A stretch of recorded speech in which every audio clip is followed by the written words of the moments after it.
اعوذ باللہ من الشیطان الرجیم بسم اللہ الرحمن الرحیم وَإِنَّ لَكُمْ فِي الْأَنْعَامِ لَعِبْرَةً نُسْقِيكُم مِّمَّا فِي بُطُونِهِ مِن بَيْنِ فَرْثٍ وَدَمٍ لَبَنًا خَالِصًا شَائِغًا لِلشَّارِبِينَ صدق اللہ العظیم۔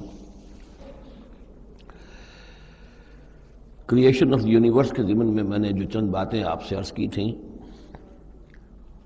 اس کے ضمن میں خیال آیا کہ آپ کو ایک شعر بھی سنا دوں۔ عبد القادر بے دل بہت بڑے شاعر اور بہت بڑے فلسفی گزرے ہیں ہندوستان میں، اورنگزیب کے زمانے میں تھے اور انہیں دنیا کے چوٹی کے فلسفیوں میں شمار کیا جاتا ہے۔ ان کا ایک شعر بڑا عجیب ہے: ہر دو عالم خاک شد تا بست نقش آدمی، اے بہار نیستی از قدر خود ہوشیار باش۔ ہر دو عالم خاک شد، دونوں عالم خاک ہو گئے۔ اب یہاں جو مفہوم میں لے رہا ہوں، شاعر کے ذہن میں کیا تھا کیا نہیں تھا وہ جانے اور اللہ جانے، لیکن ہر دو عالم، عالم امر، عالم امر نیچے اترا عالم خلق کی شکل میں، اور عالم خلق میں ہوتے ہوتے اترتے اترتے اترتے اترتے تنزل مٹی پیدا ہو گئی۔ ہر دو عالم خاک شد تا بست نقش آدمی، اب آدمی کا نقش بندھنا شروع ہوا۔ اب یہاں سے حیات عرضی کا سلسلہ شروع ہوا۔ گویا کہ انسان کو وجود میں لانے کے لیے اللہ تعالیٰ نے دونوں عالموں کو تنزلات کی بے شمار منازل سے اتار کر اور خاک تک پہنچایا۔ تا بست نقش آدمی، اے بہار نیستی۔ اب یہ نیستی جو ہے سمجھ لیجئے، چونکہ فلسفہ وحدت الوجود کا یہ ہے کہ اصل حقیقت جو ہے اور اصل وجود تو اللہ کا ہے، باقی جو کچھ نظر آ رہا ہے یہ حقیقی وجود نہیں ہے، نیست ہے، یہ ہست نہیں ہے، صرف یہ شکلیں ہیں، صورتیں ہیں، امیجز ہیں۔ کل ما فی الکون وہم او خیال او عکوس فی المرایا او ظلال، تو یہ نیست ہے۔ یہ جو عالم وجود ہے جسے کہا جا رہا ہے نیستی، اس عالم کی بہار انسان ہے، کلائمیکس آف دس کریشن۔ خلقتہ بیدی، مسجود ملائک، خلیفۃ اللہ۔ تو اے بہار نیستی از خود قدر خود ہوشیار باش، ذرا اپنے مقام و مرتبے کو سمجھو کہ تمہارے وجود کے لیے اللہ تعالیٰ نے ہر دو عالم کو تنزلات کی کتنی منزلوں سے نیچے اتار کر خاک کیا ہے، تب تمہارا نقش بننا شروع ہوا۔ اور یہ عبد القادر بے دل وہ ہیں کہ جن کے آگے مرزا غالب بھی پانی بھرتے ہیں۔ طرز بے دل میں ریختہ کہنا، اسد اللہ خان قیامت ہے، آسان کام نہیں ہے جو انداز ہے ریخت بے دل کا۔ اب چلیے آگے۔ وَإِنَّ لَكُمْ فِي الْأَنْعَامِ لَعِبْرَةً، جیسا کہ میں نے عرض کیا تھا، اس سورہ نحل میں اللہ تعالیٰ نے جو مختلف نعمتیں انسانوں کے لیے بنائی ہیں، پیدا کی ہیں، ان کا ایک ایک کر کے تذکرہ ہو رہا ہے، اور ان کے لیے تمہارے جو چوپائے ہیں، مویشی ہیں، ان میں بھی عبرت ہے، سبق ہے۔ ان کو دیکھو اور اللہ کی حکمتوں کو پہچانو۔ نسقیکم مما فی بطونہ، ہم پلاتے ہیں تمہیں اس میں سے جو ان کے پیٹوں میں ہوتا ہے۔ پیٹوں میں کیا ہوتا ہے؟ من بین فرث، گوبر ہوتا ہے، ودم، یہ خون ہوتا ہے۔ پیٹ چاک کرو گے کیا نکلے گا؟ لبنن، اب ان دونوں کے مابین سے اللہ تعالیٰ تمہیں پلا رہا ہے دودھ، لبنن خالصاً، ستھرا، صاف، سائغا للشاربین، پینے والوں کے لیے نہایت خوشگوار، خوش ذائقہ۔ ومن ثمرات النخیل والاعناب، اور کھجوروں کے پھلوں سے بھی اور انگوروں سے بھی، تتخذون منہ سکرا ورزقا حسنا، اس سے تم نشے کی چیزیں بھی بناتے ہو اور یہ کہ رزق حسنہ بھی ہے، بہترین رزق بھی ہے تمہارے لیے۔ ان فی ذلک لآیۃ لقوم یعقلون، یقیناً اس میں نشانی ہے ان لوگوں کے لیے جو عقل سے کام لیں۔ وَأَوْحَىٰ رَبُّكَ إِلَى النَّحْلِ، اور تیرے رب نے وحی کی شہد کی مکھی کی طرف، یعنی اس کی فطرت میں یہ چیز ودیت کر دی۔ ان اتخذی من الجبال بیوتا ومن الشجر ومما یعرشون، کہ گھر بنا پہاڑوں پر بھی اور درختوں پر بھی اپنے چھتے لگا، گھر بنا، اور جو یہ ٹٹیاں باندھتے ہیں کھجوروں کی انگوروں کی بیلوں کے لیے، اس کے اوپر بھی وہ جا کے وہ اپنا بھی ڈیرا لگا لیتے ہیں۔ ثم کلی من کل الثمرات، پھر ہر طرح کے میووں میں سے کھا، یعنی ان کے رس چوس۔ فسلکی سبل ربک ذللا، اور پھر اپنے رب کے راستوں پر چل، وہ راستے کے جو صاف پڑے ہوئے ہیں کہ جن میں کوئی رکاوٹ نہیں ہے، ادھر سے ادھر، ادھر سے ادھر۔ یہ ہے شہد کی مکھی، یخرج من بطونہا، اس کے پیٹوں سے نکلتا ہے شراب، ایک پینے کی شے یعنی شہد، مختلف الوانہ، جس کے رنگ مختلف ہوتے ہیں، فیہ شفاء للناس، جس میں لوگوں کے لیے شفا ہے۔ جیسے کہ جن جن پودوں کے پھولوں کا رس اس نے چوسا ہے، اس کے خواص، اس کے اثرات، اس کی تاثیرات جو ہیں وہ شہد میں آ جاتی ہے۔ وہ شہد تو گویا کہ وہ کشید کر رہی ہے ان پھلوں کے اندر، اور ان میں جو کچھ تاثیرات ہیں وہ اس شہد میں آ جائیں گی، اور جڑی بوٹیوں سے گویا اس طریقے سے شہد میں وہ ادویات کے اثرات سراج کر رہے ہیں۔ ان فی ذلک لآیۃ لقوم یتفکرون، یقیناً اس میں نشانی ہے ان لوگوں کے لیے جو غور و فکر سے کام لیں۔ واللہ خلقکم ثم یتوفاکم، اللہ ہی ہے جس نے تمہیں پیدا کیا، پھر وہی تمہیں قبض کر لے گا، موت دے گا، وفات دے گا۔ ومنکم من یرد الی ارذل العمر، اور تم میں سے کچھ ایسے بھی ہوتے ہیں جو بڑی ہی ضعیف عمر کو پہنچ جاتے ہیں، بڑی ردی عمر، وہ ضعیف عمر جس میں کہ انسان دوسروں پر بوجھ بن جائے، اور نہ صرف یہ کہ دوسروں پر بوجھ بن جائے، لیکن لا یعلم من بعد علم شیئا، کہ نہ جانے سب کچھ جاننے کے بعد کچھ بھی۔ آپ کو معلوم ہے ڈیمنشیا بھی ہو جاتا ہے، ذہنی صلاحیتیں ختم ہو جاتی ہیں، یادداشت ختم ہو جاتی ہے، بڑے بڑے عاقل اور بڑے بڑے فلسفی اس عمر میں جا کے جو بچوں کی سی باتیں کرنے لگتے ہیں۔ ان اللہ علیم القدیر، یقیناً اللہ تعالیٰ جاننے والا ہے، قدرت والا۔ واللہ فضل بعضکم علی بعض فی الرزق، اور اللہ نے تم میں سے بعض کو بعض پر رزق میں فضیلت دی ہے۔ اب یہ رزق کی فضیلت ایک تو وہ ہے جو مادی اسباب و وسائل ہے، یہ بھی رزق ہے، اس میں بھی اللہ نے فضیلت دی ہے۔ لیکن یہ کہ کوئی سوشلسٹ اور کمیونسٹ جو ہے اس پر اعتراض کر دے گا یہ اللہ کی طرف کیوں منسوب کرتے ہو، یہ تو لوگوں نے غلط نظام بنا رکھا ہے۔ لیکن سوال تو یہ ہے کہ ذہنی صلاحیتیں بھی تو اللہ نے سب کو برابر نہیں دی، جسمانی قوت بھی تو سب کو برابر نہیں دی، یہ بھی تو رزق ہے۔ اصل رزق تو یہ ہے جو جینز ملے ہیں، جو صلاحیتیں ملی ہیں، وہ کسی کے اپنے چوائس پر تو نہیں اور سب کی برابر نہیں ہے، اس میں بھی فرق ہے، کسی کو فضیلت دی ہے، کسی کو کسی اعتبار سے، کسی کو کسی اعتبار سے۔ واللہ فضل بعضکم علی بعض فی الرزق فما الذین فضلوا براد رزقہم علی ما ملکت ایمانہم، تو تم نہیں دیکھتے کہ جن لوگوں کو رزق میں فضیلت دی گئی ہو وہ لوٹا دیتے ہوں اپنا رزق اپنے غلاموں کو، یعنی جو ان کے غلام ہیں ان کو بھی ان کے ساتھ تقسیم کر لیں، ان کو بھی مالک بنا دیں۔ یہ تو نہیں ہوتا، یہ اصل میں نفی کی جا رہی ہے کہ تم نے جو سمجھا کہ ایک بڑا خدا ہے، یہ چھوٹے خدا جو ہے، یہ در حقیقت اس کے تو ایک طرح سے یوں سمجھیے کہ خدمتگار ہی ہیں، لیکن چونکہ اس کے خدمت میں رہتے ہیں اور ہماری کو سفارش کر سکتے ہیں۔ لیکن اگر یہ چھوٹے ہیں تو جیسے تم اپنے غلاموں کو اپنے برابر نہیں کر سکتے، کیا اللہ تعالیٰ ان کو اپنے برابر کر لے گا؟ کیا ان میں سے کسی کی دھونس جو ہے اللہ کے اوپر چلے گی؟ کیا وہ اللہ سے اپنی بات بنوا لے گا؟ فہم فیہ سوا، کوئی شخص اپنے غلاموں کو اپنی ملکیت میں برابر کا شریک نہیں کرتا۔ افبنعمت اللہ یجحدون، اور کیا تو پھر کیا یہ اللہ کی جو نعمت ہے اس کا انکار کر رہے ہیں۔ واللہ جعل لکم من انفسکم ازواجا، اللہ نے تمہاری اپنی نوع ہی سے تمہاری بیویاں بنائیں، جوڑے بنائے۔ زوج کا لفظ عربی میں دونوں طرف جاتا ہے، عورت کے لیے مرد زوج ہے اور مرد کے لیے عورت زوج ہے، زوج جوڑے کو کہتے ہیں۔ واللہ جعل لکم من انفسکم، یہاں انفسکم سے مراد کیا ہے؟ تمہاری نوع، ہر جاندار کا جوڑا جو ہے اسی کی نوع میں سے ہے، ایک سپیشیز ایک ہی ہے، جو بھی جانور ہے سپیشیز ایک ہے، اس کے جینڈرز مختلف ہیں، جن سے جدا ہیں، لیکن یہ کہ جہاں تک نوع کا تعلق ہے وہ ایک ہی ہے۔ وَجَعَلَ لَكُم مِّنْ أَزْوَاجِكُمْ بَنِينَ، اور پھر تمہاری بیویوں سے یا تمہارے جوڑوں سے تمہارے لیے اس نے بیٹے بنائے، وَحَفَدَةً، اور پوتے تمہیں عطا کیے، وَرَزَقَكُم مِّنَ الطَّيِّبَاتِ، اور ساری پاکیزہ چیزیں تمہیں دیں۔ أَفَبِالْبَاطِلِ يُؤْمِنُونَ وَبِنِعْمَةِ اللَّهِ هُمْ يَكْفُرُونَ، یہ نعمت کا لفظ دیکھیے بار بار اس صورت میں آ رہا ہے۔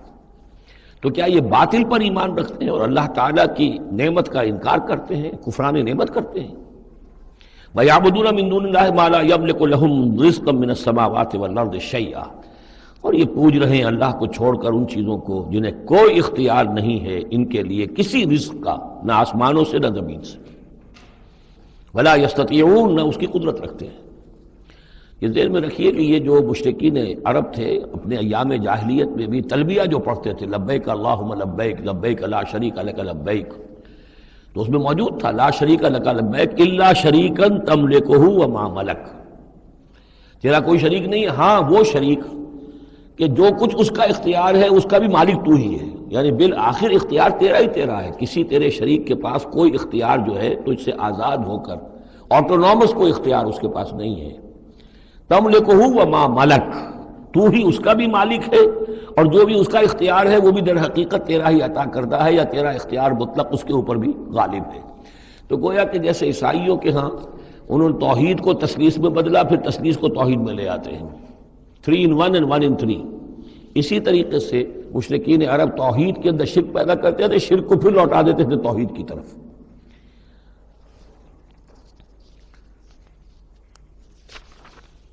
فلا تضربوا للہ الامثال، تو دیکھو اللہ کے لیے کوئی مثالیں بیان نہ کیا کرو، اگرچہ اسی صورت میں ہم پڑھ چکے ہیں وللہ المثل الاعلیٰ۔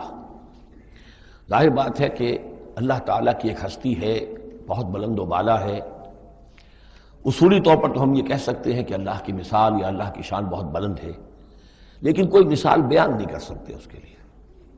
مثال جو بھی لائیں گے عالم خلق سے لائیں گے، اپنے ذہن سے لائیں گے، محدود سوچ ہے، محدود تصور ہے، ہماری قوت متخیلہ محدود ہے، جو بھی شے لائیں گے اس محدود سے، وہ ظاہر بات ہے کہ اللہ تعالیٰ کی مطلق اور جو ہستی ہے ایبسلیوٹ ایگزسٹنس جس کی ہے، جس کی ایٹریبیوٹس ایبسلیوٹ ہیں، ان کے اوپر اس کو کوئی مثال صادق نہیں آ سکتی۔ اور یہ صحیح بات ہے، اگرچہ دینا پڑتا ہے اللہ کے افعال کے لیے، اللہ تعالیٰ جو کچھ کر رہا ہے جس طور سے کر رہا ہے کچھ نہ کچھ الفاظ استعمال کرنے پڑتے، اللہ کا ہاتھ، اللہ کا چہرہ، اللہ کا پاؤں، اللہ کا تخت، اللہ کی کرسی، اللہ کا عرش، اب یہ سب چیزیں آئیں گی، لیکن یہ کہ ان کی اصل حقیقت کو ہم بالکل نہیں جانتے، اور ہم خود کوئی مثال بیان کریں اللہ کے لیے اس سے روک دیا گیا۔ فلا تضربوا للہ الامثال، چنانچہ یہ بات جو آئی ہے سورہ شورا میں تو بلکہ کیٹیگوریکلی آئی ہے لیس کمثلہ شیء، اس کے مثال کسی کوئی شے بھی موجود نہیں۔ ان اللہ یعلم وانتم لا تعلمون، اللہ جانتا ہے تم نہیں جانتے۔ ضرب اللہ مثلا عبدا مملوکا، اللہ نے ایک مثال بیان کی ہے تمہارے لیے ان کے شرک کی نفی کے لیے۔ عبدا مملوکا، ایک بندہ ہے، غلام ہے، مملوک ہے، لا یقدر علی شیء، اس کا کوئی اختیار ہے ہی نہیں، کچھ کر ہی نہیں سکتا، ایک قوت بندہ ہے۔ وَمَنْ رَزَقْنَاهُ مِنَّا رِزْقًا حَسَنًا، اور ایک شخص وہ ہے جس کو ہم نے اپنے پاس سے بڑا اچھا رزق دیا ہے، رزق میں مال بھی آ سکتا ہے، علم بھی آ سکتا ہے۔ فَهُوَ يُنْفِقُ مِنْهُ سِرًّا وَجَهْرًا، پھر وہ خرچ کرتا ہے اس میں سے کھلے بھی اور چھپے بھی، یعنی مال بھی خرچ کر رہا ہے، اگر علم دیا ہے تو علم تقسیم کر رہا ہے، لوگوں کو پہنچا رہا ہے، تعلیم دے رہا ہے، تلقین کر رہا ہے، نصیحت کر رہا ہے۔ هل يستوون، کیا یہ برابر ہو جائیں گے؟ الحمدللہ، کل تعریف اور شکر اللہ کے لیے ہے، بل اکثرہم لا یعلمون، لیکن اکثریت جو ہے علم نہیں رکھتی۔ یعنی اللہ کے ایک وہ بندے ہیں کہ جو اس کے کام میں لگے ہوئے ہیں، امر بالمعروف نہی عن المنکر کر رہے ہیں، علم پھیلا رہے ہیں، یا اللہ نے مال دیا ہے تو اس کے دین کے لیے خرچ کر رہے ہیں، یا ابنائے نو میں سے جو لوگ ضرورت مند ہیں، محتاج ہیں، ان کو دے رہے ہیں، اور ایک وہ ہے کہ جس کے ہاتھ میں کچھ ہے ہی نہیں، اختیار ہی نہیں ہے، وہ کچھ کر ہی نہیں سکتا، تو یہ برابر کیسے ہو جائے گا؟ ضرب اللہ مثلا رجلین، اب اللہ نے ایک دو اور انسانوں کی مثال بیان کی۔ احدہما ابکم لا یقدر علی شیء وہو کل علی مولاه، ایک شخص کے دو غلام ہیں، ایک جو ہے ان میں سے وہ گونگا ہے اور وہ کسی کام کی صلاحیت نہیں رکھتا، اور وہ تو اپنے آقا کے اوپر بوجھ بنا ہوا ہے، روٹی تو توڑتا ہے، کھانا تو کھاتا ہے، اس میں صلاحیت کوئی ہے ہی نہیں، کوئی کام کر نہیں سکتا۔ غلام جو لوگ ہوتے تھے آقاؤں کے، وہ کما کے بھی لاتے تھے اور ان کی کمائی سے جو ہے وہ لوگ پھر عیش کرتے تھے، لیکن ایک غلام ایسا ہے، نکما ہے، ابکم لا یقدر علی شیء وہو کل علی مولاه اینما یوجہہ لا یأتی بخیر، جہاں کہیں بھی وہ آقا اس کو بھیجتا ہے وہ کوئی خیر لے کر نہیں آتا، نہ کوئی نفع کی بات، نہ کوئی نفع۔ حل یستوی ہوا، کیا برابر ہوگا وہ بندہ، وہ غلام، ومن یامر بالعدل، اور ایک اور غلام اس کا ایسا ہے کہ جو حکم دیتا ہے عدل کا، وہو علی صراط مستقیم، اور وہ سیدھی راہ پر قائم ہے۔ یہ مثال دے رہا اللہ تعالیٰ اپنے غلاموں کی کہ میرے بھی تو غلام، تم سب میرے غلام ہو۔ ایک میرے وہ غلام ہے کہ جو میرے رزق کو جو ہے وہ تو کھا رہے ہیں، پی رہے ہیں، لیکن میرا کام کوئی نہیں کر رہے، میرے دین کی خدمت کوئی نہیں کر رہے ہیں۔ میری کتاب کی خدمت نہیں کر رہے، میری مخلوق کی خدمت نہیں کر رہے، خدمت خلق نہیں کر رہے، روٹیاں توڑ رہے ہیں، میرے دیے ہوئے رزق میں سے جو ہے وہ کھا پی رہے ہیں، عیش کر رہے ہیں۔ یہ اس غلام کے مانند ہے کہ جو اپنے آقا پر بوجھ بنا ہوا ہے، اور ایک غلام وہ ہے کہ جو اس خدمت میں لگا ہوا ہے، نیکی کا حکم دے رہا ہے، بدی سے روک رہا ہے، دین کی خدمت میں لگا ہوا ہے، دین کو قائم کرنے کی جد و جہد میں تن من دھن لگا رہا ہے۔ وَهُوَ عَلَىٰ صِرَاطٍ مُسْتَقِيمٍ وَلِلَّهِ غَيْبُ السَّمَاوَاتِ وَالْأَرْضِ، آسمانوں اور زمین کے سارے بھید، ساری کھلی باتیں، ساری چھپی باتیں اللہ ہی کے لیے ہیں۔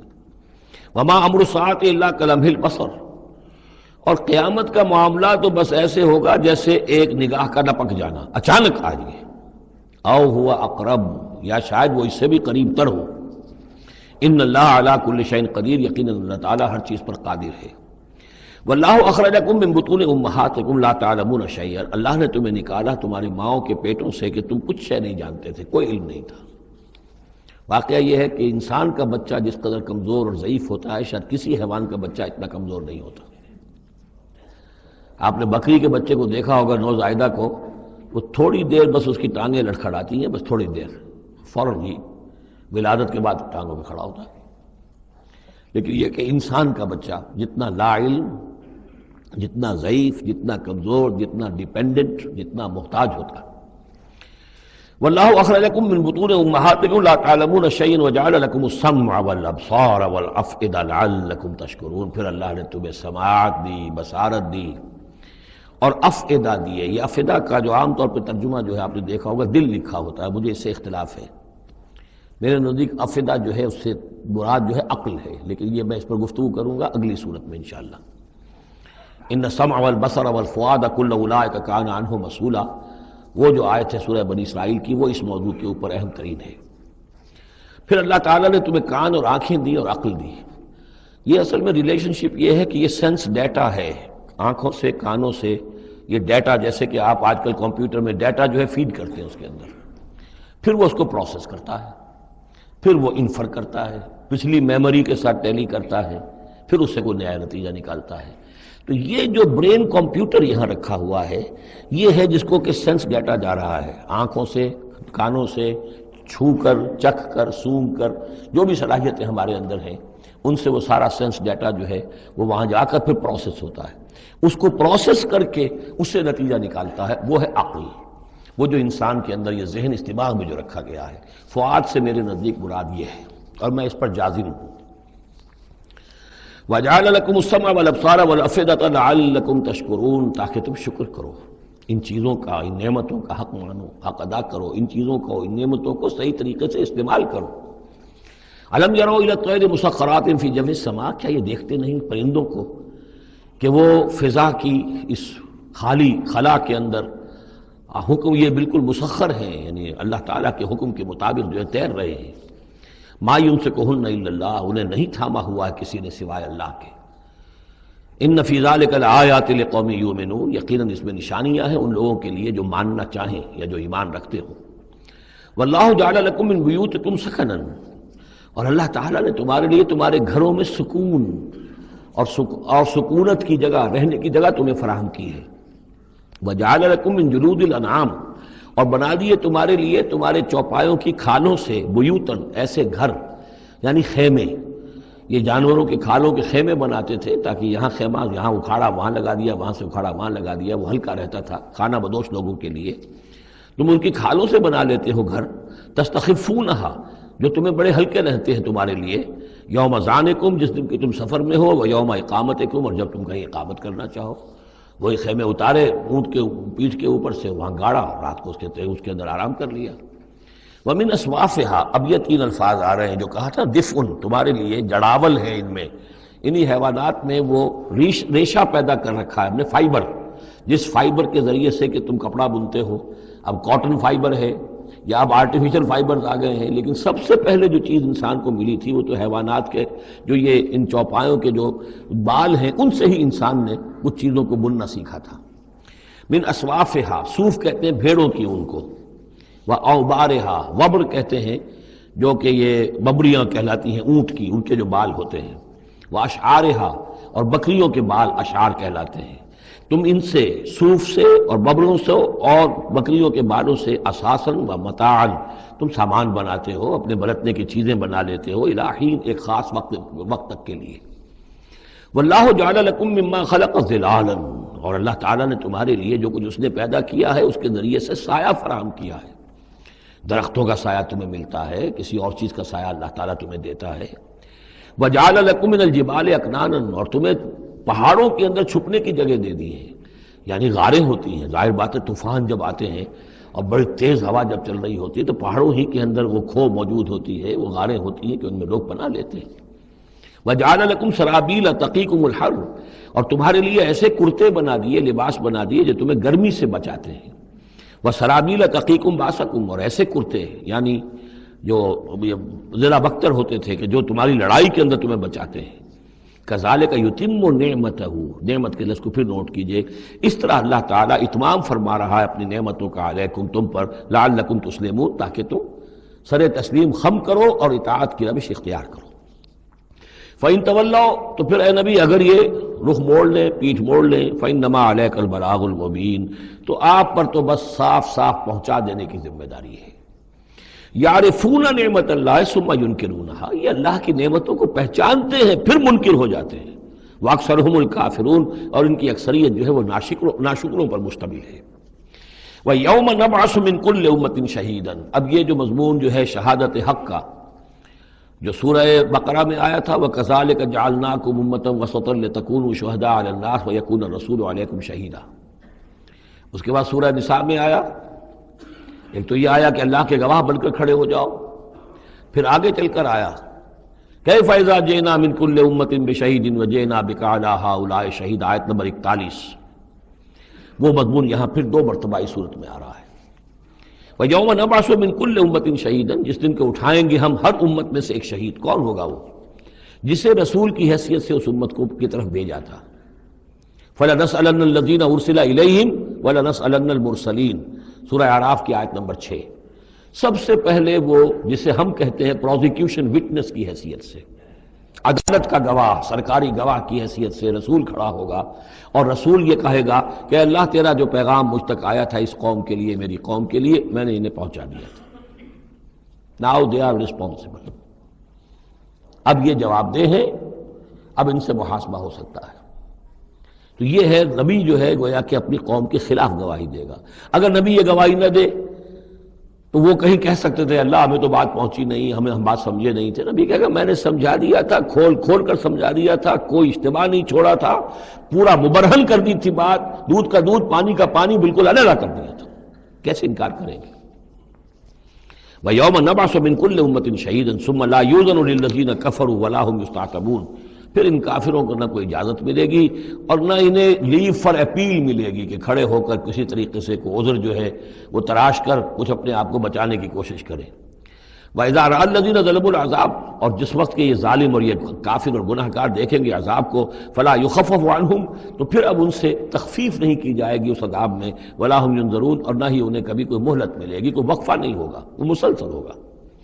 وَإِذَا رَأَى الَّذِينَ أَشْرَكُوا شُرَكَاءَهُمْ، اور جب وہ دیکھیں گے مشرک لوگ اپنے شرکاء کو، وہ جا رہے ہیں عبد القادر جیلانی جن کے نام کی دہائی ہم دیا کرتے تھے، قالوا ربنا هؤلاء شركاؤنا، اب ظاہر بات ہے ان کا رتبہ بلند ہوگا آخرت میں، وہ اللہ کے ولی ہیں، یا حضرت عیسیٰ ہوں گے اللہ ہم اس کو پوجا کرتے تھے، ہمارا خیال تو یہ تھا کہ وہ سولی چڑھ کر ہماری طرف سے کفارہ بن ہی چکا ہے، یہ عیسیٰ جو ہے ہم نے تو اس کو پوجا تھا۔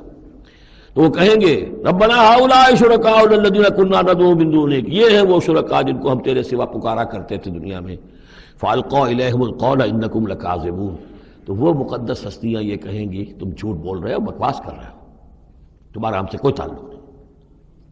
یہ پہلے بھی آ چکا ہے کہ ہم تمہاری عبادت سے اور تمہاری ساری چیخ پکار سے ہم بالکل غافل ہیں، ہمیں کچھ پتہ نہیں تم کیا کرتے رہے ہو، ہمارا کوئی تعلق تم سے نہیں۔ فالقوا الیہم القول انکم لکاذبون، تم جھوٹے ہو۔ والقوا الی اللہ یومئذ السلام، اور وہ سب کے سب اس روز اللہ کے سامنے اپنی اطاعت اور عاجزی پیش کر رہے ہوں گے۔ وضل عنہم ما کانوا یفترون، اور جو افطرا انہوں نے کر رکھے تھے، ان کے نام پر عقیدے گھڑے ہوئے تھے، وہ بچا لیں گے اور وہ چھڑا لیں گے، اور وہ کفارہ بن چکے ہیں، وہ ہمارے گناہوں کی طرف سے پہلے ہی جو ہے کفارہ بن کر وہ قربانی کا بکرا بن کر پھانسی پر چڑھ چکے ہیں۔ تو یہ ساری چیزیں ضل عنہم، وہ سب کی سب جو ہیں وہ تو ان کے ہاتھوں سے گم ہو جائیں گے، ہاتھوں کے طوطے اڑ جائیں گے۔ الذین کفروا وصدوا عن سبیل اللہ زدناہم عذابا، وہ لوگ جنہوں نے کفر کیا اور نہ صرف خود کفر کیا، لوگوں کو روکتے رہے اللہ کے راستے سے، زدناہم عذابا فوق العذاب، ہم تو ان کے عذاب میں تو اور اضافہ کرتے چلے جائیں گے، بما کانوا یفسدون، بسبب اس شرارت کے جو وہ کرتے تھے، سازشیں کرتے تھے، لوگوں کو ورگلاتے تھے، اس راستے پر جانے سے روکتے تھے۔ وَيَوْمَ نَبْعَثُ فِي كُلِّ أُمَّةٍ شَهِيدًا، دوبارہ دیکھیے آ گیا، اور ذرا تصور کرو اس دن کا جس دن ہم ہر امت میں ایک گواہ کھڑا کریں گے۔ یہ تمام جو رسول ہیں گواہ ہیں۔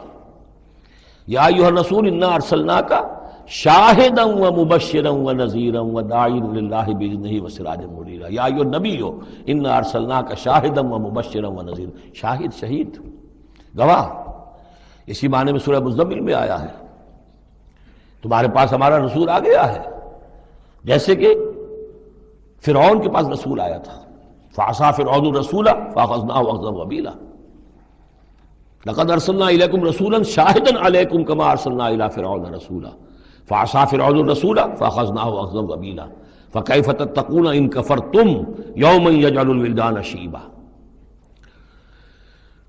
وَيَوْمَ نَبْعَثُ فِي كُلِّ أُمَّةٍ شَهِيدًا عَلَيْهِمْ مِنْ أَنفُسِهِمْ، ان کے خلاف گواہی دینے، ان کے اوپر کھڑے ہو کر گواہی دینے والے انہی میں کے ہوں گے، وَجِئْنَا بِكَ شَهِيدًا عَلَىٰ هَٰؤُلَاءِ، یہ بالکل تقریباً وہی آیت جو سورہ نساء میں آ چکی، اور آپ کو کھڑا کریں گے گواہ بنا کر ان کے خلاف۔ اب ہؤلاء میں اشارہ کس کی طرف ہو رہا ہے؟ یہ جو قریش ہیں جن کو حضور نے یہ دعوت پہنچا دی ہے، جن پر اتمام حجت آپ کر چکے ہیں، یہ تو ہے جو براہ راست حضور ان کے خلاف گواہی دیں گے، اللہ میں نے ان کو بات پہنچا دی تھی اور کوئی شک و شبے کی گنجائش نہیں چھوڑی تھی، میں نے اتنے برس اپنی جان ہلکان کی ہے، میں نے ایک ایک کو پکارا ہے، علیحدگی میں جا کر بھی بات کی ہے، ڈنکے کی چوٹ بھی پکارا ہے، میں نے کوئی دقیقہ فروگزاشت نہیں رہنے دیا۔ باقی یہ کہ اس سے آگے اس کو پہنچانے کی ذمہ داری امت پر ہے، یہ گواہی پھر امت کو دینی ہے، اور اگر یہ امت یہ گواہی نہ دے سکے تو پھر لوگوں کی گمراہی کا وبال اس امت کے اوپر آ جائے گا۔ تمہارے ذمہ تھا آپ پہنچانا، یہ ہے اصل میں وہ نازک ذمہ داری جو امت مسلمہ کی حیثیت سے ہمارے کندھوں پر آئی ہے۔ اسی لیے جیسے ہی سورہ بقرہ میں وہ تحویل قبلہ کا اعلان آیا، وَكَذَلِكَ جَعَلْنَاكُمْ أُمَّةً وَسَطًا لِتَكُونُوا شُهَدَاءَ عَلَى النَّاسِ وَيَكُونَ الرَّسُولُ عَلَيْكُمْ شَهِيدًا، تو 19ویں رکوع میں شروع ہو گئی بات، یا ایھا الذین آمنوا استعینوا بالصبر والصلاۃ، بہت بڑی ذمہ داری آ گئی ہے تم پر، ان اللہ مع الصابرین ولا تقولوا لمن يقتل في سبيل الله اموات بل احياء ولكن لا تشعرون، وہ ساری ذمہ داریاں ہیں۔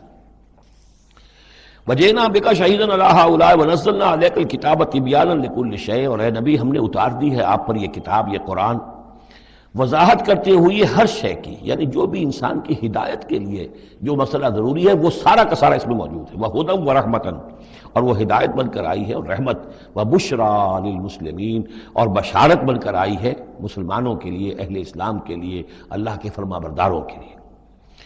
یہ آیت جب آ رہی ہے یہ بہت ہی مشہور آیت ہے، جمعہ کے خطبے میں ہوتی ہے، بہت جامع آیت ہے۔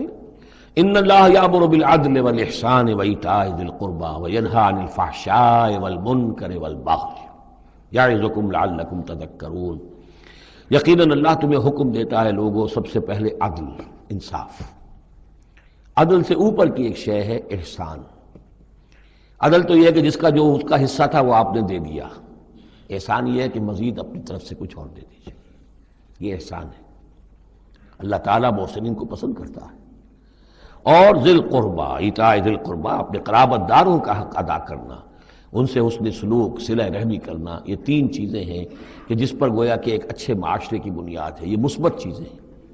گویا کہ امر بالمعروف نہی عن المنکر جو ہے تو اللہ تعالیٰ تو ان تین چیزوں کا حکم دیتا ہے، اور وہ تین منکرات کیا ہے جس کا کہ جسے روکتا ہے، وَيَنْهَىٰ عَنِ الْفَحْشَاءِ وَالْمُنكَرِ وَالْبَغْيِ، روکتا ہے ایک تو بے حیائی کے کاموں سے، یہ ایک پردہ ہے، حیا جو ہے انسان کے اندر ایک بڑی قیمتی شے ہے، بے حیا باش و ہرچے خائی کن، ایک دفعہ یہ حیا کا جو ہے نا پردہ اتر جائے تو پھر انسان جو ہے بے شرم ہو کر جو چاہے کرتا پھرے پھر، تو حیا بے حیائی سے روکتا ہے۔ اور منکر وہ شے ہے جس کے برے ہونے پر تمہاری فطرت گواہ ہے کہ یہ شے برائی ہے، والبغی، اور سرکشی اللہ کے خلاف، سرکشی لوگوں کے خلاف۔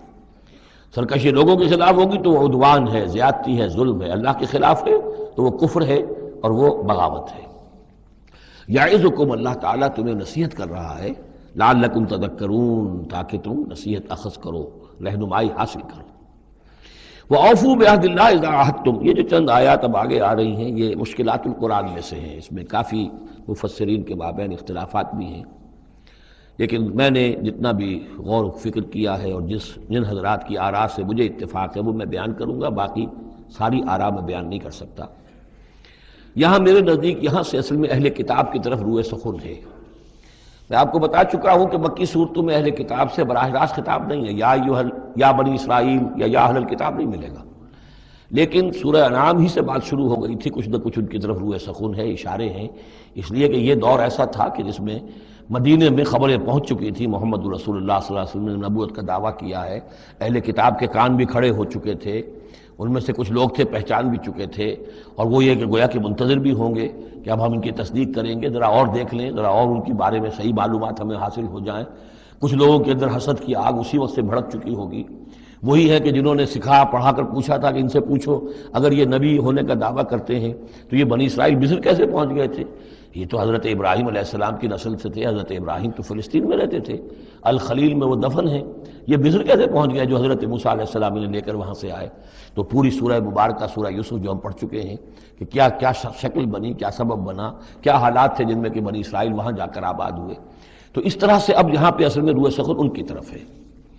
وَأَوْفُوا بِعَهْدِ اللَّهِ إِذَا عَاهَدتُّمْ وَلَا تَنقُضُوا الْأَيْمَانَ بَعْدَ تَوْكِيدِهَا، اور دیکھو اللہ کے عہد کو پورا کرو جبکہ تم وہ عہد کر چکے ہو. جو بنی اسرائیل سے اذ اخذ اللہ میثاقکم، وہ جو بار بار آیا ہے، یہ تو تفصیل تو پھر جو ہے مدنی صورتوں میں آئی ہے جو ہم پڑھ چکے ہیں، وہ بعد میں نازل ہوں گی، ابھی گویا کہ اس کی طرف اشارہ کیا جا رہا ہے تاکہ جو ان کے صاحب علم ہیں وہ بات کو پا لیں، سمجھ لیں. عاقلانہ اشارہ کافی است. وَأَوْفُوا بِعَهْدِ اللَّهِ إِذَا عَاهَدتُّمْ، دیکھو اللہ کے عہد کو پورا کرو جبکہ تم نے عہد کیا ہے. وَلَا تَنقُضُوا الْأَيْمَانَ بَعْدَ تَوْكِيدِهَا، اور اپنی قسموں کو مضبوطی سے باندھنے کے بعد مت توڑا کرو. وَقَدْ جَعَلْتُمُ اللَّهَ عَلَيْكُمْ كَفِيلًا، اور اس پر تم نے اللہ کو کفیل بنایا ہے، اللہ کو گواہ بنا کر قسمیں کھائی ہیں، اللہ کو گواہ بنا کر تم نے عہد کیے تھے. إِنَّ اللَّهَ يَعْلَمُ مَا تَفْعَلُونَ، اللہ جانتا ہے جو کچھ کہ تم کر رہے ہو. وَلَا تَكُونُوا كَالَّتِي نَقَضَتْ غَزْلَهَا مِن بَعْدِ قُوَّةٍ أَنْكَاثًا، اس عورت کے مانند نہ بن جاؤ، اس دیوانی عورت کے مانند کہ جس نے بڑی محنت اور مشقت سے سوت کاٹا اور پھر اسے ٹکڑے ٹکڑے کر دیا. یہ گویا کہ ایک تمثیل دی گئی ہے، منتظر چلے آ رہے تھے تم نبی کی آمد کے، تم تو ان کے حوالے سے اپنے جو لوگ تھے یہاں کے عرب انہیں دھمکایا کرتے تھے کہ جب وہ آئیں گے تو ہم ان کے ساتھ ہو کر جنگ کریں گے، تو پھر یہ کہ تم ہمیں کبھی شکست نہیں دے سکو گے. اب یہ کیا ہو رہا ہے کہ جب اس نبی کا ظہور ہو رہا ہے تو اب تمہارے دل میں طرح طرح کے خیالات آ رہے ہیں. تو کیا اس بوڑھی عورت کی طرح کہ جس کی عقل ماری گئی تھی، بڑی محنت سے سود کاٹتی تھی اور پھر توڑ دیتی تھی، تو تم اپنا یہ سارا جو تانا بانا بنے بیٹھے تھے اب تک، اب تم چاہتے ہو کہ اس کو توڑ دو، تار تار کر دو. وَلَا تَكُونُوا كَالَّتِي نَقَضَتْ غَزْلَهَا مِن بَعْدِ قُوَّةٍ أَنْكَاثًا تَتَّخِذُونَ أَيْمَانَكُمْ دَخْلًا بَيْنَكُمْ أَن تَكُونَ أُمَّةٌ هِيَ أَرْبَىٰ مِنْ أُمَّةٍ، تم نے اپنی قسموں کو دخل دینے کا ذریعہ بنا لیا ہے اپنے مابین، مبادا کوئی اور قوم کسی دوسری قوم سے چڑھتی ہوئی نہ ہو جائے. یعنی تمہاری یہ قومی کشاکش ہے کہ تم نہیں چاہتے کہ بنی اسماعیل جو ہیں اب انہیں یہ سبقت حاصل ہو جائے، یہ فضیلت حاصل ہو جائے جو بنی اسرائیل کو حاصل تھی 2000 برس سے. ان تکون امۃ ہی اربع من امۃ، مبادا ہو جائے ایک قوم دوسری قوم سے بڑھی ہوئی، دوسری قوم سے افضل. اب یہاں نام نہیں ابھی لیے جا رہے ہیں، جیسا کہ میں نے عرض کیا اشاروں کنایوں میں باتیں ہو رہی ہیں تاکہ اہل کتاب کے جو اہل علم تھے ان تک یہ بات پہنچ جائے، ان کے دلوں کے اندر اتر جائے. اب قسمیں کھا رہے ہیں کہ ہم تو نہیں مانیں گے، اگر واقعی یہ وہی نبی ہے لیکن ہے یہ بنی اسماعیل میں سے، یہ امیین میں سے، تو نہیں مانیں گے. قسمیں کھا کھا کر ایک دوسرے کے ساتھ جو ہے وہ عہد کر رہے ہیں. تو یہ کیا کر رہے ہو؟ وَلَا تَكُونُوا كَالَّتِي نَقَضَتْ غَزْلَهَا مِن بَعْدِ قُوَّةٍ أَنْكَاثًا تَتَّخِذُونَ أَيْمَانَكُمْ دَخْلًا بَيْنَكُمْ أَن تَكُونَ أُمَّةٌ هِيَ أَرْبَىٰ مِنْ أُمَّةٍ إِنَّمَا يَبْلُوكُمُ اللَّهُ بِهِ، یہ تو اللہ تعالیٰ تمہیں آزما رہا ہے اس کے ذریعے سے. دیکھنا یہ ہے کہ تم حق پرست ہو یا نسل پرست ہو. اگر تو نسل پرست ہو تو پھر اللہ سے تمہارا کوئی تعلق نہیں. اگر حق پرست ہے تو اللہ تعالیٰ نے اگر تمہاری نسل کے اندر رکھا ہوا تھا اب کسی اور نسل میں رکھ دیا ہے. اور پھر یہ کہ وہ اتنی دور کی نسل بھی نہیں، ابراہیم ہی کی نسل سے ہے. تمہارے جد امجد جو ابراہیم ہے انہی کی ایک شاخ تم ہو، تو انہی کی ایک شاخ جو ہے وہ محمد رسول اللہ کی قوم ہے، تو ان کو ہم نے چن لیا ہے۔ ان تکون امۃ ہی اربا من امۃ، اسی میں تم اسی جو ہے بغیم بینہم کے حوالے سے اب تم جو ہے اس آزمائش میں ناکام ہو رہے ہو۔ انما یبلوکم اللہ بہ، یہ تو اللہ تمہاری آزمائش کر رہا ہے۔ ولا یبینن لکم یوم القیامۃ ما کنتم فیہ تختلفون، اور پھر اللہ تعالیٰ لازماً ظاہر کر دے گا تمہارے لیے قیامت کے دن جو کچھ کہ تم جس میں اختلاف تم نے کیا تھا۔ وَلَوْ شَاءَ اللَّهُ لَجَعَلَكُمْ أُمَّةً وَاحِدَةً، اللہ چاہتا تمہیں ایک ہی امت بنا دیتا، یہ تفریقی نہ ہوتی کہ ایک امت کو ہٹا کر دوسری امت کو ہم لے آئے، ایک امت کو ہم معذول کر رہے ہیں دوسری امت کو لا رہے ہیں، ہم چاہتے یہ بھی کر سکتے تھے۔ تمہارے ہی اندر جو ہے ایک اور نشأت ثانیہ ہو جاتی، نشأت ثالثہ ہو جاتی، ایک نشأت ثانیہ تو ہو چکی تھی۔ ایک مرتبہ نیبوکڈنیزر کے ہاتھوں برباد ہوئے ہیکل سلیمانی تباہ ہو گیا تھا، پھر حضرت عزیر علیہ السلام کی دعوت توبہ اور اصلاح کے ذریعے سے تمہارے اندر دوبارہ ایک زندگی پیدا ہو گئی، تمہیں پھر ایک اور عروج ہوا، اب کر سکتے تھے یہ، اب پھر تیسری مرتبہ پھر تمہارے اندر ہی کوئی دعوت اچھی اٹھتی، تمہارے اندر ہی ہم کوئی نبی بھیج دیتے، وہ تمہارے اندر سے پھر جو ہے اصلاح کی ایک تحریک اٹھاتا، اور پھر تم سیدھے راستے پر آتے اور اللہ تعالیٰ تم پر رحم فرما دیتا اور قرآن بھی تمہیں کو دے دیتا۔ اللہ کر سکتا تھا۔ لو شاء اللہ لجعلکم امۃ واحدۃ ولکن یضل من یشاء ویہدی من یشاء، لیکن اللہ تعالیٰ کا فیصلہ یہی ہے، وہ ہدایت دیتا ہے جو چاہتا ہے، اور وہ ہدایت اور گمراہ کرتا ہے جس کو چاہتا ہے، اور یہ دونوں ترجمے ہوں گے، وہ ہدایت دیتا ہے اس کو جو ہدایت کا طالب ہے، اور گمراہ کرتا ہے اس کو جو گمراہی کا طالب ہے۔ وَلَتُسْأَلُنَّ عَمَّا كُنتُمْ تَعْمَلُونَ، اور تم سے پوچھا جائے گا، باز پرس ہوگی اب جو کچھ تم کر رہے ہو، تم ایک بہت بڑے امتحان سے اب دو چار ہو رہے ہو، تمہارے پاس علم ہے، تمہارے پاس کتاب ہے۔ اب وہ انداز یاد کیجئے کہ جو سورہ بقرہ کے 5ویں رکوع میں یا بنی اسرائیل اذکروا نعمتی التی انعمت علیکم واوفوا بعہدی اوف بعہدکم وایای فارہبون وآمنوا بما انزلت مصدقا لما معکم ولا تکونوا اول کافر بہ ولا تشتروا بآیاتی ثمنا قلیلا وایای فاتقون ولا تلبسوا الحق بالباطل وتکتموا الحق وانتم تعلمون۔ وہی تو بات شروع ہوئی تھی، اوفوا بعہد اللہ اذا عاہدتم، یا بنی اسرائیل اذکروا نعمتی التی انعمت علیکم واوفوا بعہدی اوف بعہدکم وایای فارہبون۔ یہ در حقیقت یہ آیات جو ہیں یہ تمہید ہیں گویا کہ سورہ بقرہ کے 5ویں رکوع میں جو آیات آئی ہیں ان کی۔ وَلَا تَتَّخِذُوا أَيْمَانَكُمْ دَخَلًا بَيْنَكُمْ فَتَزِلَّ قَدَمٌ بَعْدَ ثُبُوتِهَا۔ اب دیکھو اپنی قسمیں جو کھا کھا کے اب تم ایک دوسرے کے ساتھ معاہدے کر رہے ہو کہ ہم نہیں مانیں گے، نہیں مان لائیں گے، نہ ان قسموں کو تم اپنے درمیان دھوکے کا ذریعہ بناؤ کہ ایک قدم جمنے کے بعد اور پھسل جائے، تمہارے دل میں بات آ چکی ہے، تم پہچان چکے ہو، یعرفونہ کما یعرفون ابناہم، اب تم پھسلو گے تو ظاہر بات ہے کہ فنہارا بہ فی نار جہنم، تو پھر تو یہ کہ سیدھے سیدھے جہنم کی آگ میں گرو گے۔ وَتَذُوقُوا السُّوءَ بِمَا صَدَدتُّمْ عَنْ سَبِيلِ اللَّهِ، اور تمہیں برائی کا مزہ چکھنا پڑے، عذاب کا مزہ چکھنا پڑے بسبب اس کے کہ تم نے روکا لوگوں کو اللہ کے راستے سے۔ تمہیں تو چاہیے تھا کہ سب سے پہلے کھڑے ہو کر گواہی دیتے۔ وَمَنْ أَظْلَمُ مِمَّنْ كَتَبَ شَهَادَةً عِندَهُ مِنَ اللَّهِ، تم کہتے کہ ہاں بالکل ٹھیک ہے، ہماری کتابوں میں جو تھی یقیناً محمد اللہ کے رسول ہیں، سب سے پہلے تمہیں بڑھ کر ان کی توثیق کرنی چاہیے۔ وَلَا تَكُونُوا أَوَّلَ كَافِرٍ بِهِ، کہاں تم سب سے پہلے کافر ہوئے جا رہے ہو۔ وَلَكُمْ عَذَابٌ عَظِيمٌ، اور تمہارے لیے بہت بڑا عذاب ہے۔ وَلَا تَشْتَرُوا بِعَهْدِ اللَّهِ ثَمَنًا قَلِيلًا، دیکھو اللہ کے اس عہد کو حقیر سی قیمت کے عوض فروخت نہ کرو۔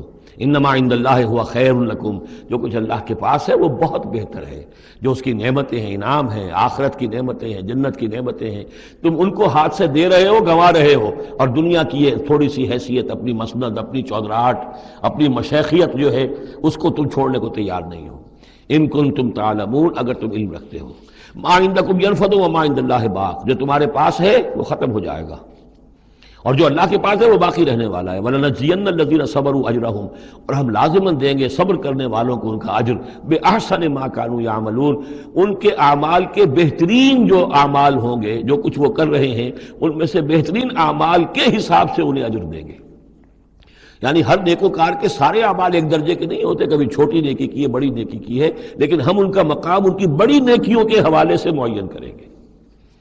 من عمل صالحا من ذکر او انثی وهو مؤمن، جس نے بھی نیک عمل کیا، خواہ وہ مرد ہو خواہ عورت، لیکن ہو مومن، فلنحیینہ حیاۃ طیبۃ، ہم اسے زندہ رکھیں گے دنیا میں بڑی پاکیزہ زندگی، اسے دل کا سکون ہوگا۔ الا بذکر اللہ تطمئن القلوب، ان کے لیے نہ خوف ہوگا نہ کوئی حزن ہوگا۔ الا ان اولیاء اللہ لا خوف علیہم ولا هم یحزنون۔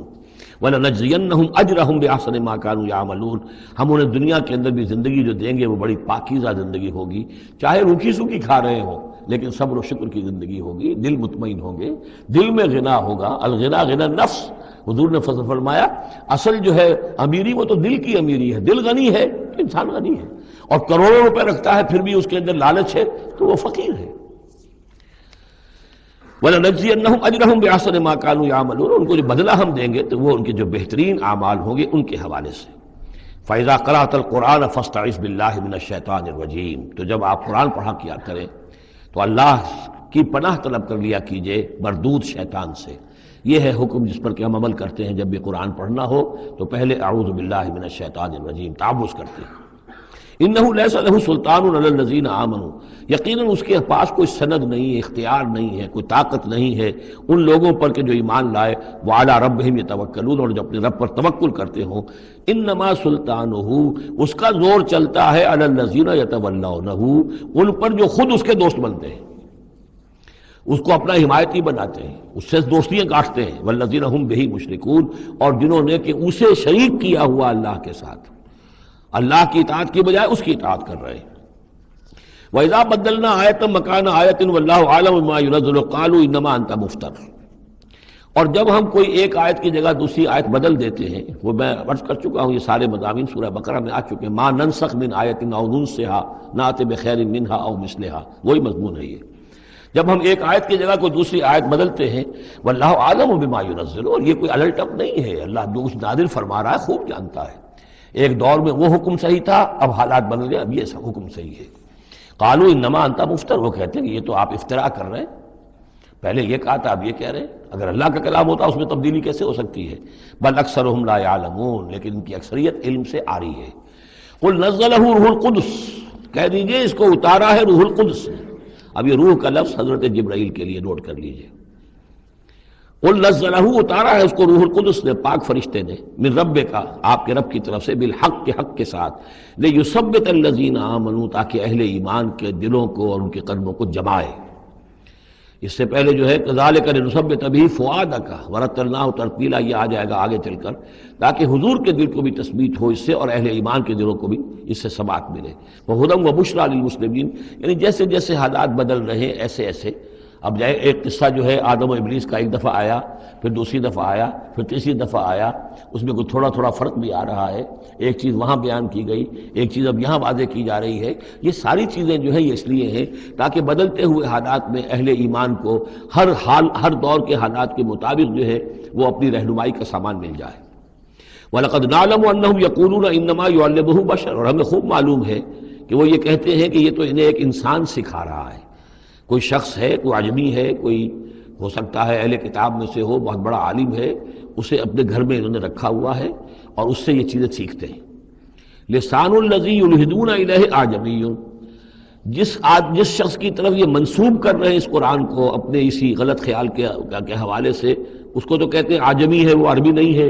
وہذا لسان عربی مبین، اور یہ قرآن نازل ہو رہا ہے اس زبان میں، عربی میں جو بالکل صاف ہے، کوئی عجمی جو ہے ایسی صاف زبان کیسے بولے گا؟ ان الذین لا یؤمنون بآیات اللہ، یقیناً جو لوگ اللہ کی آیات پر ایمان نہیں رکھتے، لا یہدیہم اللہ، اللہ تعالیٰ بھی اب انہیں ہدایت نہیں دے گا، زبردستی ہدایت دینا اللہ کی سنت نہیں، اللہ کا طریقہ نہیں۔ ولہم عذاب علیم، اور ان کے لیے دردناک عذاب ہے۔ انما یفتری الکذب الذین لا یؤمنون بآیات اللہ، افترا بازی تو وہ کر رہے ہیں، جھوٹ وہ گھڑ رہے ہیں جو اللہ کی آیات پر انکار پر ایمان نہیں رکھتے۔ وَأُولَٰئِکَ هُمُ الْكَاذِبُونَ، اور حقیقت میں وہ ہے کہ جو جھوٹے ہیں۔ من کفر باللہ من بعد ایمانہ، اور جو شخص ایمان لانے کے بعد اللہ کے ساتھ کفر کرے گا۔ اب اس میں بھی دونوں باتیں ہیں، ایک تو یہ کہ دل میں ایمان آ گیا، اگرچہ ابھی اس نے اعلان نہیں کیا، لیکن دل میں ایمان آ چکا، کوئی عالم ہے اس کو سمجھ میں آ گئی بات صحیح ہے۔ یہ بھی میں آپ کو یاد آ گئی تو بتا دیتا ہوں، اسی شہر کراچی میں اس وقت ایک بہت بڑے عالم دین ہیں اور بہت اس وقت معروف ہیں، مشہور ہیں۔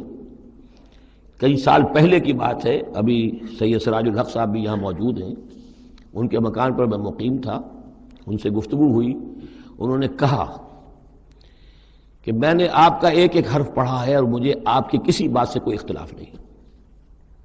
لیکن ہم آپ کا ساتھ نہیں دے سکتے، اس لیے کہ ہم آپ کا ساتھ دیں گے تو اپنی برادری سے نکال دیے جائیں گے۔ ہماری علماء کی اپنی اپنی برادریاں ہیں، دیوبندیوں کی برادری ہے، یہ جو ہے یہ حسینی دیوبندی ہیں، ان کی مدنی گروپ کی برادری ہے، یہ تھانوی گروپ کی اپنی اپنی برادریاں ہیں، اور برادریوں کے حوالے سے مساجد کا نظام، مدارس کا نظام، یہ سارا جو ہے پورا سلسلہ بنا ہوا ہے۔ اگر ہم آپ کا ساتھ دیں گے اپنی برادری سے باہر نکال دیے جائیں گے، یہ صاف کہا۔ اور ایسے ہی ایک عالم دین پنجاب کے بھی ہے، انہوں نے بھی یہ کہا، میں نے ہر چیز پڑھی ہے، صرف ایک چیز سے مجھے آپ کی اختلاف ہے، اور وہ یہ کہ جو زمینداری کے بارے میں مولانا تحسین صاحب کی بات کی آپ نے تائید کی ہے، بس باقی مجھے آپ کی کسی چیز سے اختلاف نہیں، لیکن ہم آپ کا ساتھ نہیں دے سکتے۔ تو جن پر حق واضح ہو جائے پھر وہ مصلحتوں کے تحت، وہ مصلحتیں پھر دل کو سمجھانے کے لیے ہوتی تو یہی ہے، اب ہمارا مدرسہ چل رہا ہے، ہمارا نام چل رہا ہے، اس سے خیر ہو رہا ہے، ہمیں اس برادری سے باہر نکال دیا جائے گا، پھر ہماری بات کون سنے گا، اور ہمارا جو خیر ہے وہ بند ہو جائے گا۔ آدمی انسان کو ریشنلائز تو کرتا ہے اپنے آپ کو مطمئن کرنے کے لیے۔ من کفر باللہ بعد ایمان ہی، جو شخص کفر کرے اللہ پر اس میں ایمان کے بعد، الا من اکرہ، سوائے اس کے کہ کوئی شخص مجبور کر دیا گیا ہو، اس کی جان پر بن گئی ہو، وقلبہ مطمئن بالایمان، اور اس کا دل ایمان پر جمع ہوا ہو، ولکن من شرح بالکفر، لیکن جو شخص کفر کے لیے پھر اپنے سینوں کو کھول دے گا، صدرا فعلیہم غضب من اللہ ولہم عذاب عظیم، ان پر اللہ کا غضب ہے اور ان کے لیے بہت بڑا عذاب ہے۔ اور یہ دونوں پر اس کا انطباق ہوگا، ایک انکشاف ہو گیا اگرچہ ابھی زبان سے کہنے کی نوبت نہیں آئی، اور ایک یہ کہ زبان سے کہہ بھی دیا ہاں ہم مان لائے بات صحیح ہے، اور پھر کسی مصلحت کی وجہ سے، کسی اپنے مفاد کی وجہ سے، کسی اپنے دھڑے بندے کی وجہ سے پھر واپس جائیں گے، تو ان کے لیے فرمایا من کفر باللہ من بعد ایمانہ الا من اکرہ وقلبہ مطمئن، ہاں جان بچانے کے لیے کلمہ کفر کہہ دینے کی اجازت ہے، دل جمع ہوا ہو، وقلبہ مطمئن بالایمان، ایمان پر دل جمع ہوا، ٹھکا ہوا، صرف جان بچانے کے لیے رخصت ہے کہ کلمہ کفر کہہ کے جان بچا لو۔ ولیکن من شرح بالکفر صدرا، لیکن جو ان کا سینہ پھر کھل جائے کفر کے لیے اثر نو، وہ اپنے اسی پیشہ ورانہ ضرورتوں کے تحت، فعلیہم غضب من اللہ ولہم عذاب عظیم، ان پر تو غضب ہے اللہ کا اور ان کے لیے بہت بڑا عذاب ہے۔ ذالک بانہم مستحب الحیات الدنیا علی الاخرہ، یہ اس لیے کہ انہوں نے دنیا کی زندگی کو محبوب رکھا، ترجیح دی آخرت کے مقابلے میں، وان اللہ لا یہدی القوم الکافرین، اور اللہ تعالیٰ ایسے کافروں کو ہدایت نہیں دیتا۔ اولئک الذین طبع اللہ علی قلوبہم، یہ وہ لوگ ہیں جن کے دلوں پر اللہ نے مہر کر دی ہے، وسمعہم، اور ان کے کانوں پر، وابصارہم، اور ان کی آنکھوں پر، واولئک هم الغافلون، اب یہ لوگ بالکل غافل ہیں، حقیقت سے ان کا اب کوئی تعلق نہیں۔ لا جرم انہم فی الآخرۃ هم الخاسرون، اب اس میں کوئی شک نہیں، منطقی طور پر اب نتیجہ یہی ہے کہ آخرت میں یہی خسارے والے ہوں گے۔ ثم ان ربک للذین ہاجروا، ہجرت کا ذکر پہلے بھی آیا تھا اب پھر آیا ہے، پھر آپ کا رب ان کے حق میں کہ جنہوں نے ہجرت کی من بعد ما فتنوا، جبکہ انہیں تکلیفیں پہنچائی گئیں، جبکہ انہیں فتنوں میں ڈالا گیا، جبکہ انہیں پرسیکیوٹ کیا گیا، تو اس وقت انہوں نے اگر ہجرت کی، ثم جاہدوا، پھر انہوں نے جہاد بھی کیا، وصبروا، اور صبر کیا، ان ربک من بعدها لغفور رحیم، تو ان کی ان تمام جو بھی سرفروشیاں اور جو جانثاریاں ہیں ان کے طفیل اللہ تعالیٰ جو ہے ان کے حق میں غفور اور رحیم ہے۔ یوم تاتی کل نفس تجادل عن نفسہا، جس دن کے یعنی قیامت کے دن ہر جان آئے گی اپنی طرف سے مدافعت کرتے ہوئے، ظاہر بات ہے کہ ہر جان چاہے گی کہ میری جان چھوٹے، مجھے بچایا جائے، جہنم سے بچایا جائے، جو بھی عذر پیش کر سکتی ہو وہ پیش کرے گی۔ وتوفی کل نفس ما عملت، لیکن پورا دے دیا جائے گا ہر جان کو جو بھی کچھ اس نے کمایا ہوگا، وہم لا یظلمون، اور اس پر کوئی ان پر ظلم نہیں کیا جائے گا۔ وضرب اللہ مثلا قریۃ کانت آمنۃ مطمئنۃ یاتیہا رزقہا رغدا من کل مکان، اور اللہ تعالیٰ نے مثال بیان کی ہے ایک بستی کی، کانت آمنۃ مطمئنۃ، وہ بڑے امن میں تھی اور مطمئن تھی، سکون، امن کا گہوارہ، یاتیہا رزقہا رغدا من کل مکان، آتا تھا اس کے پاس رزق اس کا ہر طرف سے، چاروں طرف سے رزق چلا آتا تھا، رغد با فراغت، فکفرت بانعم اللہ، تو اس نے اللہ تعالیٰ کی نعمتوں کی ناشکری کی، کفران نعمت کیا، فاذاقہ اللہ لباس الجوع والخوف، تو اللہ تعالیٰ نے اس کو پھر پہنا دیا، اڑھا دیا لباس بھوک کا اور خوف کا، بما کانوا یصنعون، ان کے کرتوتوں کے باعث۔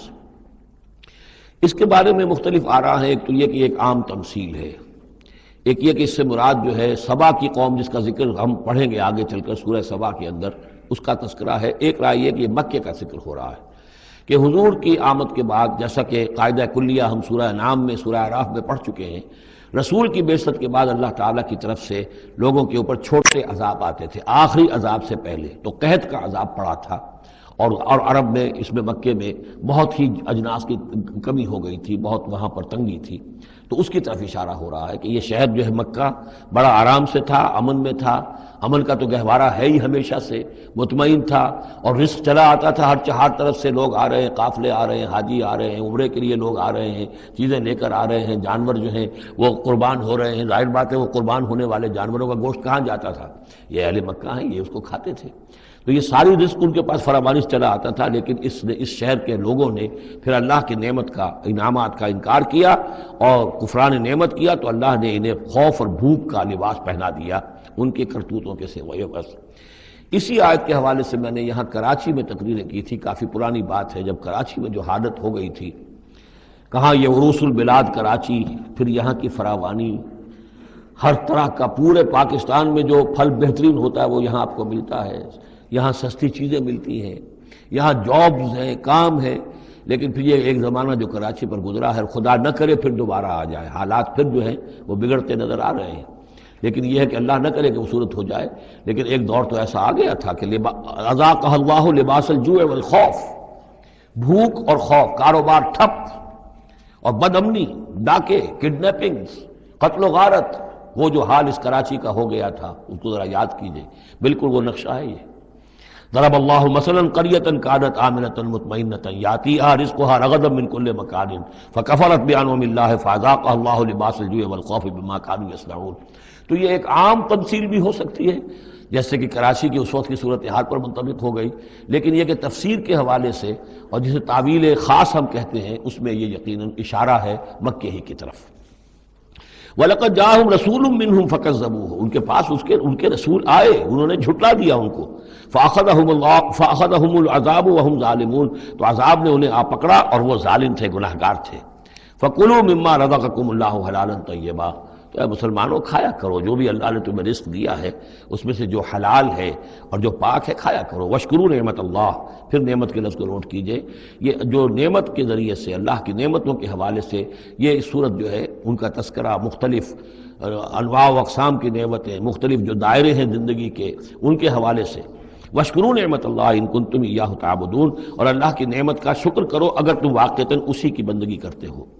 انما حرم علیکم المیتۃ والدم ولحم الخنزیر وما اہل لغیر اللہ بہ، اللہ تعالیٰ نے حرام تو تم پر کیا ہے کھانا مردار کا اور خون کا اور خنزیر کے گوشت کا، اور جو جس پر کہ پکارا گیا ہو اللہ کے سوا کسی اور کا نام. یہ آیت کئی دفعہ آ چکی ہے، اب اس میں تفصیل میں جانے کی ضرورت نہیں.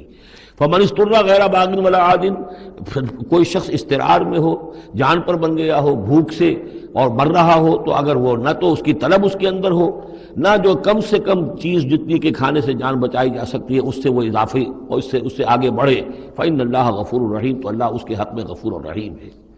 ولا تقولوا لما تصف السنتكم الكذب هذا حلال وهذا حرام، اور دیکھو اپنی زبانوں میں جیسے منہ میں آئے نہ بک دیا کرو کہ یہ حلال ہے یہ حرام ہے. یہ تو اللہ کا فیصلہ ہوتا ہے. اسے کہہ دے تو اپنی زبانوں سے جو چاہ کیا دیا، تو یہ بغیر دلیل کے، بغیر سند کے نہیں. اللہ تعالی یہ حلت اور حرمت، تحلیل اور تحریم، یہ اللہ کا اختیار ہے. ولا تقولوا لمن تصف السنتكم الكذب، یہ جھوٹ جو اپنی زبان سے نکال دیتے ہو، هذا حلال وهذا حرام، یہ حلال ہے اور یہ حرام ہے. لتفتروا على الله الكذب، تاکہ تم اللہ کی طرف جھوٹ منسوب کرو. ان الذين يفترون على الله الكذب لا يفلحون، یقیناً جو لوگ اللہ تعالیٰ کی طرف جھوٹ منسوب کریں گے وہ فلاح نہیں پائیں گے. متاع قلیل، یہ سب برتنے کا سامان ہے، دنیاوی ضروریات ہے، تھوڑی سی دیر کے لیے فائدہ اٹھا لو. ولہم عذاب علیم، پھر ان کے لیے دردناک عذاب ہے. وعلی الذین ہادوا حرمنا ما قصصنا علیک من قبل، اور یہودیوں پر ہم نے بعض چیزیں حرام کر دی تھیں جن کی کہ تفصیل ہم پہلے آپ کو بتا چکے ہیں. یہ آ چکا ہے اس سے پہلے کہ ان کے لیے ایک تو یہ کہ حضرت یعقوب نے چونکہ اونٹ کا گوشت اپنے اوپر خود حرام کر لیا تھا تو وہ معاملہ چلتا رہا. اس کے علاوہ بھی یہ ہے کہ جو چربی ان پر حرام کی گئی تھی مختلف چیزوں حیوانات کی.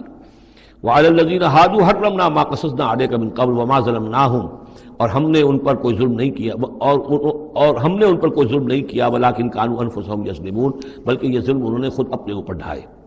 ثم ان ربک للذین عملوا السوء بجہالۃ، پھر آپ کا رب ان لوگوں کے حق میں کہ جو کہیں غلطی سے، جہالت سے، نادانی سے، جذبات کی رو میں بہ کر کوئی برا کام کر بیٹھے، ثم تابوا من بعد ذلک واصلحوا، پھر وہ توبہ کرے اور وہ اصلاح کر لیں، اس غلط کام کو چھوڑ دیں، حرام خوری سے باز آ جائیں، غلط کام جو ہے تج دیں ان کو۔ ان ربک من بعدہا، اگر وہ یہ شرطیں پوری کر دیں تو پھر آپ کا رب اس کے حق میں بھی، ان کے حق میں بھی غفور اور رحیم ہے۔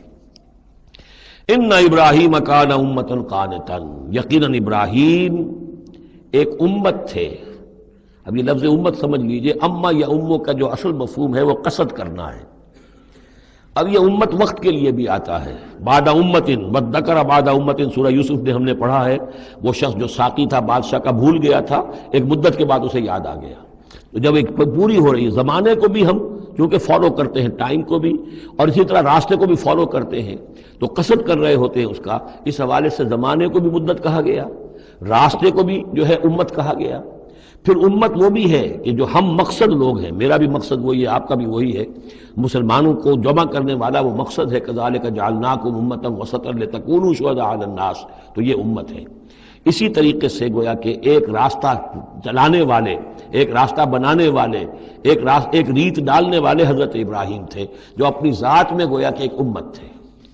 ان ابراہیم کان امۃ قانتا، فرما بردار، للہ حنیفہ، اللہ کے فرما بردار اور بالکل یکسو، ولم یکن من المشرکین، اور وہ ہرگز مشرکین میں سے نہیں تھے، شاکرا لانعمہ، وہ شکر گزار تھے اللہ تعالیٰ کی نعمتوں کے، اجتباہ اللہ نے انہیں پسند کر لیا تھا، وہداہ اور ہدایت دی تھی، الی صراط مستقیم، سیدھی راہ کی طرف، وآتیناہ فی الدنیا حسنہ، اور اسے دنیا میں بھی بھلائی اور خوبی عطا کی، وإنہ فی الآخرۃ لمن الصالحین، اور یقیناً آخرت میں بھی وہ ہمارے نیک بندوں میں ہے۔ ثم اوحینا الیک، پھر ہم نے وحی کی آپ کی طرف اے محمد صلی اللہ علیہ وسلم، ان اتبع ملت ابراہیم حنیفہ، کہ پیروی کیجئے ملت ابراہیم کی یکسو ہو کر، وما کان من المشرکین، اور وہ ہرگز مشرکین میں سے نہ تھے۔ انما جعل السبت علی الذین اختلفوا فیہ، یقیناً یہ ہفتے کا دن ان لوگوں کے لیے معین کیا گیا جنہوں نے اس میں اختلاف ڈالا۔ اصل میں بنی اسرائیل کے لیے بھی دن جو تھا مقرر وہ جمعہ ہی کا دن تھا، لیکن انہوں نے اپنی شرارت کی وجہ سے ناقدری کی، جمعے کو چھوڑا اور ہفتے کا دن اختیار کیا، تو اللہ نے پھر وہی ان کے لیے مقرر کر دیا۔ وَإِنَّ رَبَّكَ لَيَحْكُمُ بَيْنَهُمْ يَوْمَ الْقِيَامَةِ فِيمَا كَانُوا فِيهِ يَخْتَلِفُونَ، اور یقیناً آپ کا رب ان کے مابین فیصلہ کرے گا قیامت کے دن ان تمام چیزوں میں جن میں وہ اختلاف کرتے رہے تھے۔ ادع الى سبیل ربک بالحکمت والموعظۃ الحسنۃ وجادلھم باللتی احسن، بلاؤ اور دعوت دو اپنے رب کے راستے کی طرف، جیسے کہ سورہ یوسف میں تھا، قل ھذہ سبیلی ادعو الی اللہ علی بصیرۃ انا ومن اتبعنی، اے نبی کہہ دیجئے یہ میرا راستہ ہے، میں اللہ کی طرف بلا رہا ہوں، علی وجہ البصیرۃ، نہ صرف میں بلکہ میرے متبعین بھی۔ یہاں فرمایا بلاؤ اپنے رب کے راستے کی طرف بالحکمہ، دانائی کے ساتھ، والموعظہ، موعظۃ الحسنہ، اچھے واعظ، اچھی نصیحت، دل میں اتر جانے والی بات، وجادلھم باللتی احسن، اور اگر کہیں بحث کرنی پڑے، بحث و نزاع ہو تو وہ بھی بہت خوبصورتی کے ساتھ۔ ان ربک هو اعلم بمن ضل عن سبیلہ، یقیناً آپ کا رب خوب واقف ہے ان سے کہ جو اس کے راہ سے بھٹک گئے ہیں، وہو اعلم بالمہتدین، اور وہ خوب جانتا ہے ان کو بھی کہ جو ہدایت کی راہ پر ہیں۔ وَإِنْ عَاقَبْتُمْ، اور اے مسلمانوں اگر تمہیں بدلہ لینا ہو، فَعَاقِبُوا بِمِثْلِ مَا عُوقِبْتُمْ بِهِ، تو بس اتنا ہی ویسا ہی کام کیا کرو جیسا کہ تمہارے اوپر زیادتی کی گئی، جیسا بھی اس سے آگے بڑھ کر نہیں۔ وَلَئِنْ صَبَرْتُمْ، اور اگر تم صبر کر لو، لَهُوَ خَيْرٌ لِلصَّابِرِينَ، تو یہ تمہارے، یہ صبر کرنے والوں کے حق میں بہتر ہے۔ وَاصْبِرْ، اور آخری حکم ہے حضور کو اور حضور کی وساطت سے تمام مسلمانوں کو، وَاصْبِرْ وَمَا صَبْرُكَ إِلَّا بِاللَّهِ، صبر کیجئے اور آپ کا صبر جو ہے اللہ کے سہارے پر ہے، جتنا اللہ پر اعتماد ہے، توکل ہے، اس کے وعدوں پر جتنا یقین ہے، اتنا ہی صبر کر سکے گا انسان۔ وَاصْبِرْ وَمَا صَبْرُكَ إِلَّا بِاللَّهِ وَلَا تَحْزَنْ عَلَيْهِمْ، اور اب ان کے بارے میں آپ رنجیدہ نہ ہوں کہ یہ لوگ اپنے کرتوتوں کی وجہ سے عذاب کے مستحق ہو چکے ہیں۔ وَلَا تَكُ فِي ضَيْقٍ مِّمَّا يَمْكُرُونَ، اور جو چالیں یہ چل رہے ہیں، سازشیں کر رہے ہیں، بیٹھ کے تدبیریں کر رہے ہیں، آپ کو اطلاعات پہنچتی ہے، ان سے بھی آپ دل تنگ نہ ہوں، آپ کے دل میں اس کی وجہ سے کوئی رنج نہ آئے۔ ان اللہ مع الذین اتقوا، اللہ ساتھ ہے اہل تقوی کے، ان کی چالیں کیا کریں گی؟ کیا ڈر ہے اگر ساری خدائی ہے مخالف، کافی ہے اگر ایک خدا میرے لیے ہے۔ ان اللہ مع الذین اتقوا، اللہ ساتھ ہے ان کے کہ جنہوں نے تقوی کی روش اختیار کی، والذین هم محسنون، اور وہ لوگ کہ جو تقوی کے راستے پر چلتے ہوئے درجہ احسان پر فائز ہو گئے، اللہ کی معیت اور نصرت اور تائید اور اللہ کی طرف سے ہر وقت ان کی جو مدد ہے وہ شامل حال رہے گی۔ بارک اللہ لی ولکم فی القرآن العظیم ونفعنی وإیاکم بالآیات والذکر الحکیم۔